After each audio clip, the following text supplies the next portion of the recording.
추석 특집 여성의 바람을 잇다 배뇨 질환에 대해서 이야기 나누고 있습니다. 많은 사람들이 시험을 앞두고 혹은 면접 같은 중요한 일을 앞두고 좀 화장실을 찾기도 하는데요. 화장실을 찾기 어려운 상황이거나 아니면 가기 힘든 상황에 이렇게 요일을 느낀다면 어떨까요? 물론 일상생활에 불편을 느끼게 되겠죠. 자, 이번에는 이렇게 참을 수 없을 정도로 소변이 마려운 증상으로 불편을 겪는 배뇨 질환입니다. 이 과민성 방광 증후군에 대해서 이야기 나눠보도록 하겠습니다. 자세한 말씀해 주실 한의사 이한성 원장 모셨습니다. 안녕하세요. 네, 안녕하세요. 한의사 이한성입니다. 네, 반갑습니다. 자, 먼저 과민성 방광 증후군이 어떤 건지부터 좀 설명을 부탁드릴게요. 네. 과민성 방광이란 방광을 자극할 만한 뚜렷한 기질적 병변이나 염증이 없는데도 소변을 지나치게 자주 보는 빈뇨, 갑자기 요의가 느껴지고 요의가 발생하면 참을 수 없는 상태가 되는 절박뇨, 야간 수면 중에 소변을 보기 위해 잠을 깨야 하는 야간뇨, 요절박을 견디지 못해 실수를 하게 되는 요실금 등의 증상이 나타나는 질환입니다. 정상적인 성인의 경우 방광에 300에서 500cc 정도의 소변이 차면 요의를 느끼는 것이 보통입니다만 과민성 방광 환자의 경우에 있어서는 그에 훨씬 못 미치는 100에서 150cc 정도의 소변만 차도 요의가 느껴져서 소변을 자주 보게 됩니다. 이는 방광이 지나치게 예민해져 있어서 작은 자극에도 과도하게 수축하면서 요의를 쉽게 느끼고 소변을 자주 보게 되는 것입니다. 방광염과 비슷한 증상들이기도 하지만 소변 검사상 명백하게 염증 소견이 있는 방광염과는 달리 염증이 없이도 계속 불편한 느낌이 나타나는 것이 과민성 방광입니다. 그렇군요. 보통 우리가 살면서 그런 말 하잖아요. 예민하네. 과민 반응이네. 근데 이 질병의 이름처럼 방광이 예민해져서 이게 생기는 거죠? 원인이 어떻게 되나요? 네, 맞습니다. 과민성 방광 증후군은 다양한 원인에 의해 발생할 수 있습니다. 방광염에 속발하여 방광의 염증은 사라졌지만 방광이 예민한 상태가 유지되면서 나타나기도 하고 약물의 부작용이나 수술 등의 처치 후에 증상이 나타나기도 합니다. 한편 지나치게 소변을 참는 습관이 있거나 갑자기 피치 못할 상황에서 소변을 심하게 참은 이후에 생기기도 합니다. 한의학적으로는 방광이 위치한 하복부로 기혈 유입이 줄어들면서 하복부가 차가워지는 것이나 정서적 스트레스로 인해서 기운이 정체되는 것도 과민성 방광의 원인이 된다고 보고 있습니다. 네. 근데 이제 과민성 방광 증후군 환자들은 보통 그렇더라고요. 평소에는 괜찮다가도 어떤 시험이라든지 면접 이렇게 중요한 일을 앞두고 꼭 이런 증상이 나타나는 것 같은데 그러고 보면 이게 심리적인 영향도 좀 받지 않나 싶거든요. 어떻습니까? 네. 과민성 방광으로 인한 증상은 심리적인 요인과 밀접한 관련이 있습니다.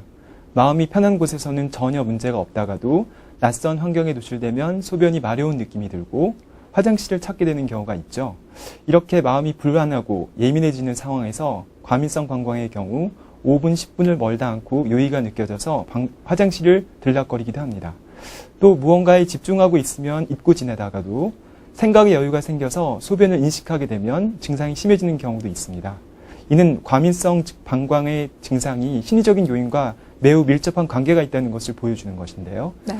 그런데 과민성 방광은 기본적으로 방광이 약해서 예민하게 반응하는 것이기 때문에 무조건 심리적인 부분의 원인을 찾는 것도 도움이 되지 않습니다. 네. 오히려 주변의 이해를 받지 못하는 것이 환자에게 더 스트레스가 돼서 증상을 악화시키는 요인이 될 수가 있습니다. 그렇군요.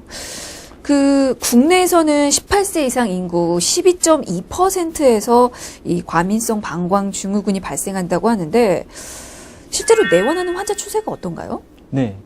우리나라 18세 이상의 남성의 경우에 있어서는 약 10% 정도가 과민성 방광으로 진단이 되고 네. 같은 연령의 여성은 14% 정도가 진단된다고 하니까 성별로는 여성에게서 보다 높은 유병률을 보이고 있습니다. 네. 과민성 방광 유병률은 연령이 증가할수록 가파른 증가세를 보이는데요. 60대 이상의 과민성 방광 유병률은 40대에 비해 2배 이상 높습니다. 평균 수명이 지금보다 더 증가할 미래에는 더욱 유병률이 높아질 것으로 예측되고 있습니다.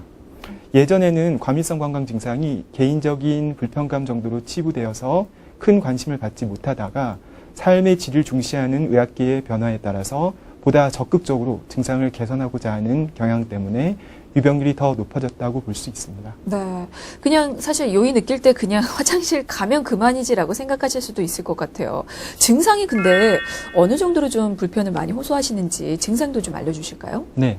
가장 핵심적인 증상은 요의가 나타났을 때 참을 수 없는 요절박 증상입니다. 네. 여기에 빈뇨나 절박성 요실금, 야간요, 잔뇨감 등의 증상이 같이 나타날 수 있습니다. 하나씩 설명을 드리자면요. 빈뇨는 하루 낮 시간 동안에 8회 이상의 소변을 보는 것을 말하는데요. 심한 경우에는 20회 이상 화장실을 들락거리는 경우도 있습니다. 이런 빈뇨와 함께 잘 나타나는 증상이 소변을 시원하게 보지 못하는 잔뇨감입니다. 이는 소변을 본 후에도 곧이어 화장실을 다시 가고 싶다는 느낌이 사라지지 않는 경우를 말하는데요. 이렇게 되면 배뇨에 대한 불안감 때문에 자기 일에 대한 집중도가 떨어질 수밖에 없습니다. 네. 요의가 느껴지면 참을 수 없는 것을 요절박 증상이라고 말씀드렸는데요. 이러한 요절박이 갑자기 강하게 느껴지는 경우에 있어서는 이를 참지 못하고 실수를 하게 되는데 네. 이를 절박성 요실금이라고 합니다. 마지막으로 잠들기 직전에 많은 양의 수분을 섭취하는 이상 야간 수면 중에 소변을 보지 않는 것이 일반적인데요. 과민성 방광의 경우에 있어서는 야간 수면 중에도 소변을 여러 차례 보러 가는 경우가 많이 있습니다. 네. 자다가 정말 불편할 것 같아요. 그렇게 되면. 네, 맞습니다. 근데 그렇습니다. 지금 증상을 들어보니까 환자들 정말 고통이 크겠구나 싶은데 사실 직접 환자들을 좀 만나시잖아요. 네. 그분들에게 직접 듣는 어떤 고통들이랄까요? 그런 것도 좀 상세하게 듣고 싶은 게 사실 이게 생명의 주준 질환은 아니기 때문에 과민성 방광증후군으로 사망했다는 기사는 또 못 봤거든요. 맞습니다. 어떤 고통들을 좀 느끼시는지 좀 자세히 알려주셨으면 좋겠는데요. 네. 방금 말씀하신 것처럼 과민성 방광은 생명을 위협하는 치명적인 질환은 아니지만 일상생활에 지장을 주고 수면을 충분히 취하지 못하는 등의 삶의 질을 많이 떨어뜨리는 문제를 가지고 있습니다. 증상이 약한 경우는 화장실을 자주 가는 게 불편하고 신경 쓰이고 하는 이 정도 수준이지만 심해지면 버스나 지하철과 같은 교통수단을 장시간 이용하는 것이나 영화관이나 여행을 가는 것은 엄두도 내질 못하고 수면 부족으로 극심한 피로와 우울증에 시달리기도 합니다. 또한 증상에 대한 불안감과 수치심으로 원만한 사회생활에도 큰 지장을 줍니다. 사회생활까지 지장을 주는군요. 이게 사실 저절로 나아지는 질환이 아니기 때문에 좀 초반에 진료를 받으시는 게 좋을 것 같은데요. 사실 진료를 받으려면 또 본인이 느껴야 되는 거잖아요. 배뇨 습관, 자신의 배뇨 습관이 이제 진료가 필요한 상태인지 알아보려면 어떤 걸 좀 체크를 해보면 될까요? 지금 화면에서 보이는 표를 보시면 이런 증상들이 하나 이상 해당되는 경우에 과민성 방광을 의심해 볼 수 있는데요. 과민성 방광을 전문적으로 진료하시는 병의원을 찾아 정확한 검사와 진료를 받아보시는 것이 좋겠습니다. 네, 알겠습니다. 지금 9가지 항목 짧게 나왔는데요. 이 중에서 한 가지라도 해당이 된다면 병원 찾아보시길 권해드렸습니다. 병원에 만약에 간다면 일단은 이제 기본적인 아무래도 이제 양압적인 치료를 먼저 받으시니까요. 그런 치료는 어떻게 진행이 됩니까? 과민성 방광의 치료의 원칙은 1회 배뇨량을 증가시켜서 빈뇨와 야간뇨 횟수를 줄이는 것이 목표인데요. 일반적인 치료는 행동치료와 약물요법을 병행하게 됩니다. 행동치료는 배뇨 훈련을 주로 하는 것인데요. 요의가 느껴져도 바로 배뇨하는 것이 아니라 30분에서 1시간 정도 일부러 참았다가 화장실에 가는 식으로 훈련을 하는 것입니다. 소변을 참을 때는 항문 괄약근을 강하게 조여주면 방광 수축이 억제되게 됩니다. 약물요법으로 대표적으로 사용하고 있는 항콜린제는 방광 배뇨근의 수축을 억제하는 방식으로 증상을 다스리는데요. 항콜린제를 장기간 복용하게 되면 변비나 입마름 등의 부작용이 생길 수가 있고 복용을 중단하게 되면 다시 증상이 재발할 수 있는 문제점을 가지고 있어서 최근에는 방광에만 선택적으로 작용하는 베타3 효연제가 개발되어서 처방되고 있습니다. 네. 근데 이제 과민성 방광증후군이 몸 상태가 좋아지면 또 상태도 좋아졌다가 몸 컨디션이 나빠지면 다시 재발하기도 한다고 하더라고요. 그러니까 그만큼 좀 재발할 수 있는 확률이 높아지는 건데 재발을 막을 수 있는 근본적인 치료 방법이 그럼 있습니까? 네. 과민성 방광 증상이 나타나는 가장 주된 한의학적인 원인은 방광 허랭, 즉 방광이 차고 약한 것입니다. 따라서 치료의 근본은 방광을 따뜻하고 튼튼하게 하는 것입니다. 미세한 자극에도 예민하게 반응한다는 것은 방광이 튼튼하지 못해 신장에서 여과된 원료를 완충적으로 수용, 저장하지 못하기 때문입니다. 방광이 약한 경우의 대부분은 방광의 뿌리가 되는 신장의 기운도 약화되어 있기 때문입니다. 따라서 치료는 약한 방광과 신장을 튼튼하게 하는 치료를 기본으로 합니다. 또한 정서적 스트레스로 인해 기운이 정체되게 되면 방광을 더욱 자극하게 되므로 기운을 잘 소통시켜 주어야 합니다. 예민해진 방광을 튼튼하게 해서 정상적인 배뇨 상태로 회복시키는 치료 과정이 종료가 되고 나서 몸 상태가 치료 전 수준으로 극도로 악화될 만큼 방치만 되지 않는다면 약물을 지속적으로 복용하지 않아도 쉽게 재발이 되지 않고 호전된 상태가 잘 유지될 수 있습니다. 제 귀에는 약간 재발을 막는 근본적인 치료법으로 한의학적인 방법을 지금 꼽아주신 것 같은데, 그러면 한의학적인 한방적인 치료는 어떤 효과를 볼 수가 있나요? 네, 과민성 방광 치료에 관해서 한의학계에 보고된 연구 결과를 살펴보면 약물 복용과 침뜸 치료, 전침 치료를 병행했을 때 증상의 호전을 보인 경우가 약 42%, 증상이 사라져서 정상적인 배뇨로 볼 수 있는 상태가 된 경우가 약 43%로 전체 약 85% 정도가 호전 반응을 보인 것으로 나타나고 있습니다. 이러한 치료 결과들은 서양의학적인 치료와 견주었을 때 손색이 없다 하겠습니다. 네, 사실 모든 질환이 치료받고 난 후 또 어떻게 관리하느냐가 중요하잖아요. 그러면 과민성 방광 증후군은 치료와 예방에 있어서 어떤 또 생활 관리를 하는 게 좋을지도 좀 팁을 주실까요? 과민성 방광이라고 하면 일상생활에서 각별한 주의가 필요한데요. 비만 환자에서 과민성 방광의 위험이 높다는 연구 결과가 있으니까 체지방 감소를 위한 유산소 운동을 꾸준히 하실 필요가 있겠고요. 만성적으로 기침을 하거나 쪼그려 앉기, 무거운 물건을 드는 것처럼 복압이 증가되는 상황에서는 방광을 자극해서 과민성 방광 증상을 악화시킬 수 있으므로 기침을 유발하는 흡연을 피하고 앉을 때나 물건을 들 때도 배에 많은 힘이 주어지지 않도록 신경을 쓰는 것이 좋겠습니다. 이 외에도 잠자리에 들기 전에 따뜻한 물로 좌욕을 하거나 반신욕을 하면 증상 호전에 도움이 되며 배뇨 일지의 작성을 통해서 배뇨 습관을 꾸준히 체크해보고 어떤 문제점들이 있는지를 의료진과 상의해보는 것이 좋겠습니다.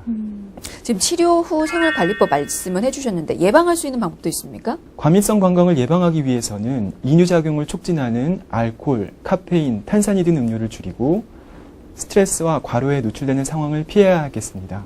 그리고 골반의 바닥을 이루는 근육을 강화시키는 운동인 케겔 운동을 통해서 골반 근육을 강화시켜주는 노력을 같이 하는 것이 좋겠습니다. 네. 그리고 과민성 방광 증후군이 아무래도 이제 화장실을 자주 가는 질환이기 때문에 먹는 것도 굉장히 신경을 좀 많이 쓰실 것 같아요. 치료 혹은 예방할 때 도움되는 식이요법 같은 거 있으면 또 알려주시죠. 네. 만성병비가 동반된 환자의 경우에 있어서는 육류의 섭취를 줄이고 채소와 과일 섭취를 늘려서 변비를 개선하는 것이 도움이 될 수 있습니다. 탄산음료에는 인공감미료, 착색제, 방부제, 구연산 등이 들어있는데 이런 물질들이 방광을 자극하게 돼서 증상을 악화시킬 수 있으므로 탄산음료의 섭취를 제한할 필요가 있습니다. 커피나 녹차 속에 들어있는 카페인은 이뇨 효과 이외에 방광을 흥분시키는 작용이 있으므로 카페인의 섭취도 제한할 필요가 있고요. 과도한 수분 섭취 역시 증상을 악화시키는 요인이 될 수 있으므로 수분 섭취량을 적절히 조절할 필요가 있겠습니다. 네, 알겠습니다. 자, 끝으로 과민성 방광 증후군 환자들을 위해서 혹은 그 가족들을 위해서 당부 한 말씀 좀 남겨주신다면요. 네. 과민성 방광은 단기간의 치료에 의해서 쉽게 호전이 될 수 있는 그렇게 호락호락한 성격의 질환이 아닌 만큼 앞서 말씀드렸던 평상시의 생활 요인들을 잘 조절하시고 충실하고 꾸준히 치료에 임하신다면 좋은 치료 결과로 보답받으실 수 있으리라 생각합니다. 네, 알겠습니다. 한 유럽의 연구에 따르면요, 과민성 방광 증후군은 환자를 우울하게 하고 그리고 이 때문에 매우 스트레스를 받게 한다고 하는데요. 적극적인 치료와 예방으로 이 과민성 방광 증후군의 고통에서 좀 벗어나 보시면 어떨까 하는 마음으로 준비한 시간이었습니다. 좀 도움을 받으셨길 바랄게요. 자, 지금까지 한의사 이한성 원장이었습니다. 말씀 감사합니다. 네, 감사합니다.